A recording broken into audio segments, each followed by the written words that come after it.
From Forex Traders Daily, this is your daily analysis with Ross Mullins, live from Richmond, Virginia. Hello everyone, this is today's video analysis for January 9th, 2017. I hope you had a great weekend and are ready to get started trading this week.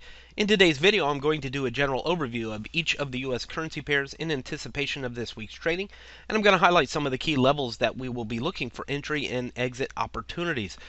We start out this week with a relatively light news calendar, but you'll want to be sure to check your financial calendars for other news events as you go throughout the week.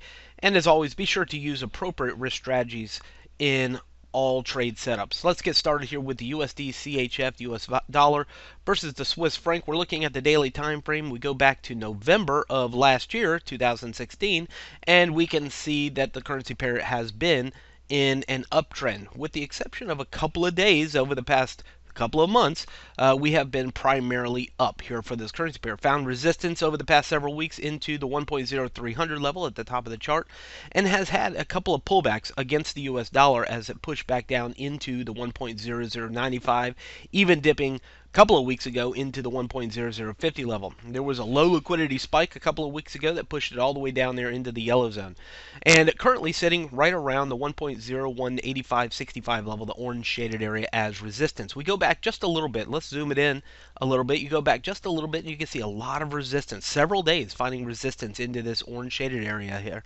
on the left hand side. So that's a key point for the day today. As long as it's within and under that orange zone, I think you have to assume there will be some resistance here, because historically the price action shows resistance here. So for the first part of the day, and at least for now, we're looking at this orange zone as resistance. Now that could change. A break above that orange zone, of course, historically shows us that it goes back higher again. So the key point here is 10165 to 10185.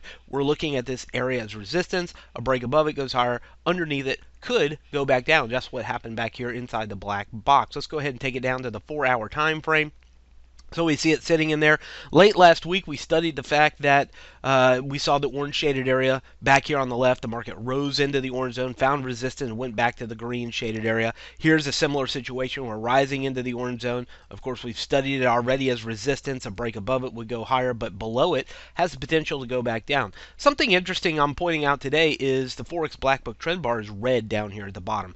That red trend bar gives us a higher probability or higher expectation of shorts or a bearish bias here for this currency pair. So with that, we look for a 4-hour Forex Black Book signal, which would be a red arrow. You go back to the left-hand side, you can see a similar setup where it came up into the orange zone, red arrow inside the black circle, and then went back down to the green zone.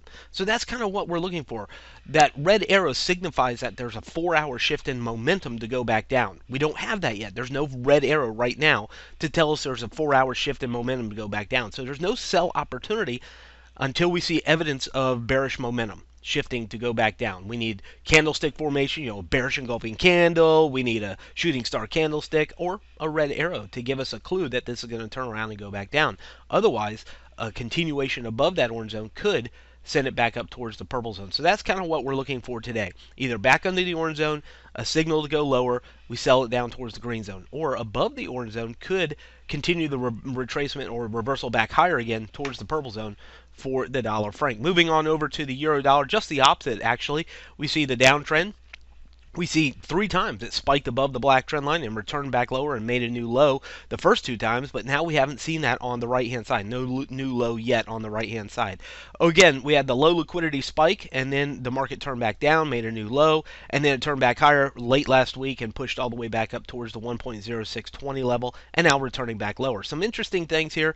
The green shaded area, I think, is a very interesting area to focus in on. Look back here, support, and now we're challenging that right now. We're not above it, we're sitting underneath it. So as long as we're underneath it, that green zone continues to show us resistance. The next support is actually the yellow shaded area. You can see the resistance right near here offering us a clue to support here into the yellow shaded area, 104.95, 104.70. Let's zoom it down to the 4-hour time frame, and again we see the market holding underneath the green zone as resistance. So if you're looking to go long, that's probably not your best place to do it. You don't want to go long under the green zone. You can see resistance here where the blue circle is, resistance here, so you don't want to go long under the green zone. You would want it to get get above the green zone or dip back down to support, which is the yellow zone here for the euro dollar. Now, if you're looking to go short, your clue is that you want it to stay under the green zone. That's your first thing that you need to see. Staying under the green zone, back to the yellow zone, above the yellow zone, possibly turning back higher again for the euro dollar this week. Take it over here to the GBP. We've seen a significant sell-off here on this currency pair over the past couple of days. We had the little retracement, the rally, and I'm sure there's a lot of folks here. Let's go ahead and zoom it in one more time. There was a lot of folks here that thought this is it. We're seeing the reversal to go back higher again. It found resistance into the yellow zone, and then Friday and today just suddenly reversing and turning back lower again. So this was kind of fooled a lot of people into thinking the trend was turning back higher again, and then it suddenly turned back lower. Now challenging multi-month or multi-year really support lows towards the 1.2100 level. If I was going to go short, which is probably a pretty good idea at the current moment, but if I was going to go short, there's really two reasons I'm going short here. It either rallies back to the purple zone, which is your last supports that you see right here, or it breaks through the blue zone. Okay, those are the two reasons to go short. I have no inclination or no reason to go short on top of that blue zone. Look what happened over here on the left-hand side into the blue shaded area. Support, support, support, support, reversal, went back up. So until it breaks through that blue zone, I have no inclination to go short here on the pound dollar. It either rallies to resistance or it must break through that blue shaded area to go short. Otherwise, we're just going to watch for possible clues and evidence of support and reversal, which we don't have, but definitely watching for that over the next couple of days here for the GBP USD. Take it over here to USDCHF. Some interesting things here. Probably the most interesting to me is the two blue trend lines, the rising blue trend. That's the direction the market has been going since April and May of last year. Now, within that rising blue trend, we see several times the red trend lines dipping into that trend line. Sell, sell, sell, sell, sell, sell. We see it dipping right into the blue trend line, finding support and reversing and go back up. Why is that so important for us today? Because that's what's happening right now. We're inside that area, and the possibility of reversal is pretty strong because that's what's been happening since April and May of last year. So definitely watching for that. If we're going to buy, we want to buy on a dip to support, the green zone, or break above resistance, the yellow zone. That's really the way it goes here for this currency pair. Now, if you're not convinced in the support and not convinced in a reversal to go back higher again yet, then you're possibly looking at resistance at this yellow zone and opportunities to go short here for the US CAD. Let's take it down to the 4-hour time frame. Take a look at this zone here between the green shaded area is support, the yellow shaded area is resistance. Obviously, you don't want to go long into resistance. There's too much risk right now that it finds resistance here at this yellow zone and turns back lower again. So you don't want to go long right now.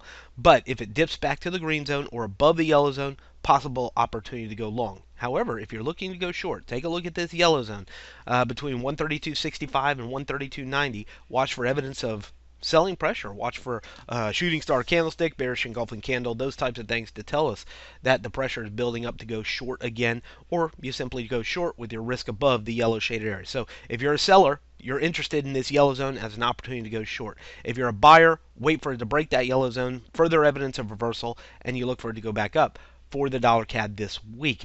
Take it over here to the USDJPY. Some interesting things happening here. Long-term trend is still up. I don't think that has changed at all. The long-term trend is still up. We've seen some congestion up here at the black box. We saw a dip and a rally, a dip and a challenge of the supports, and then it turned right back above it. Let's zoom into that again. Look at that black box. Last week we saw the dip and then the rally back above the blue zone. So the blue zone becomes our significant decision zone. See support here, a challenge here, and now sitting on top of it as support again. That is 116.50 to 116.05 in that blue zone. It's a wide area, but I think that has to be our major area of decision here for the US yen. Staying above it, we possibly look for the return of the long-term uptrend. Only getting underneath it and staying underneath it, which it didn't do last week. We didn't see it stay underneath the blue zone, is when we look for it to go short. So blue zone, as long as we're on top of it, I think this is a better buying opportunity here for the US yen. Take it down to the 4-hour time frame, and again, you look back to the left, you see support here, the dip, the challenge, the rally. Now we're looking for support to build back here into the blue shaded area today and this week. If it finds support here, we look for buys. If it doesn't and breaks through it, we possibly look for sells. Blue zone is going to be important for us this week for the dollar yen. Moving over here to the AUDUSD, some interesting things happening here. Let me zoom out one time. You see the wide angle view of this purple shaded area. Take a look back in time. You see historical decisions being made, even back here where the black circle is left-hand side resistance. Support and resistance, red circle, support blue circle, were there as resistance. So critical decision point right around 73.10, 73.35. Black trend line, we're in a downtrend. Now, it depends on your perspective of the trend. Black trend line's a downtrend, but the short little red trend line's an uptrend. So trend perspective is important. You take a look at the blue box. We settled out under the green shaded area for several days, a couple of weeks, before finally going down again. Will that happen here at the purple zone? Will we see it just settle out here at the purple zone for a couple of weeks before finally turning back lower again? Or will it break and go higher? We just want to watch something just like what happened here at the green shaded area. Let's take it on down to the 4-hour time frame. And as we get down here to the 4-hour time frame, we see the challenges going on here at the purple shaded area. Similar situation is into the black trend line. If you're looking to go short, you're probably there now. You're into that area now where you're considering going short if you're looking at the long-term black trend line. If you're looking at the red trend line as a short-term trend, a rally here, or a pushback higher again, you probably are waiting for the breakout above the purple zone. It hasn't done that yet. Take a look. Challenge, challenge, challenge. No breakout. So you probably don't want to go long or buy until it actually breaks the black trend line or the purple zone. So don't buy it until it breaks it.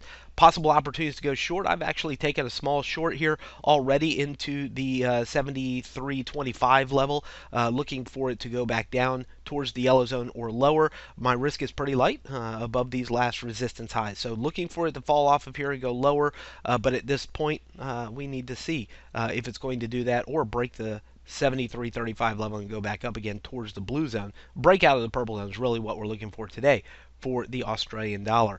And once again, Forex Black Book is red arrow already, so that gives us a little bit of higher confidence in that for the Australian dollar.